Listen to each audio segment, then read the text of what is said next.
एक समय की बात है। एक छोटे से गांव में एक साधारण परिवार रहता था। परिवार में सास, ससुर, बेटा और बहू शामिल थे। बहू का नाम राधा था, जो एक मध्यम वर्गीय परिवार से आई थी। उसका सपना था कि वह अपने नए परिवार के साथ मिलकर खुशहाल जीवन बिताए। राधा ने देखा कि उसका ससुराल आर्थिक रूप से संपन्न नहीं है, लेकिन वे सभी एक दूसरे से बहुत प्रेम करते हैं। उसने सोचा कि यदि वह अपने परिवार की आर्थिक स्थिति को सुधार सके, तो सभी की जिंदगी और भी बेहतर हो जाएगी। उसने अपने पति से बात की और एक छोटा सा व्यवसाय शुरू करने का प्रस्ताव रखा। पति ने उसका समर्थन किया और दोनों ने मिलकर एक छोटा सा हस्तशिल्प का व्यवसाय शुरू किया। धीरे धीरे उनके व्यवसाय ने सफलता की सीढ़ियां चढ़नी शुरू की। परिवार की आर्थिक स्थिति में सुधार हुआ, लेकिन इसके साथ ही राधा के मन में धन का अहंकार भी बढ़ने लगा।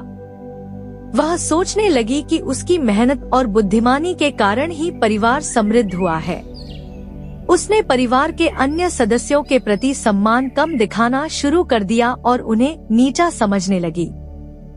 एक दिन गांव में एक संत आए। परिवार ने उन्हें भोजन के लिए आमंत्रित किया। भोजन के बाद संत ने राधा से पूछा, बेटी, क्या तुम खुश हो? राधा ने गर्व से उत्तर दिया, हाँ, हमारे पास अब सब कुछ है।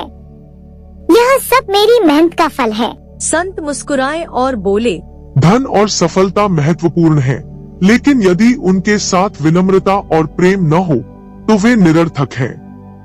अहंकार परिवार के संबंधों को कमजोर करता है। याद रखो, सच्ची समृद्धि वह है जिसमें धन के साथ साथ प्रेम, सम्मान और विनम्रता भी हो। राधा को अपनी गलती का एहसास हुआ। उसने संत के चरणों में गिरकर माफी मांगी और परिवार के सदस्यों से अपने व्यवहार के लिए क्षमा याचना की। उसने समझा कि धन महत्वपूर्ण है, लेकिन परिवार के प्रेम और सम्मान के बिना उसका कोई मूल्य नहीं। कहानी की शिक्षा: धन से जीवन में सुख सुविधाएं आती हैं, लेकिन सच्चा सुख परिवार के प्रेम, सम्मान और विनम्रता में निहित है। अहंकार से संबंधों में दरार आती है, इसलिए हमें हमेशा विनम्र और प्रेमपूर्ण रहना चाहिए।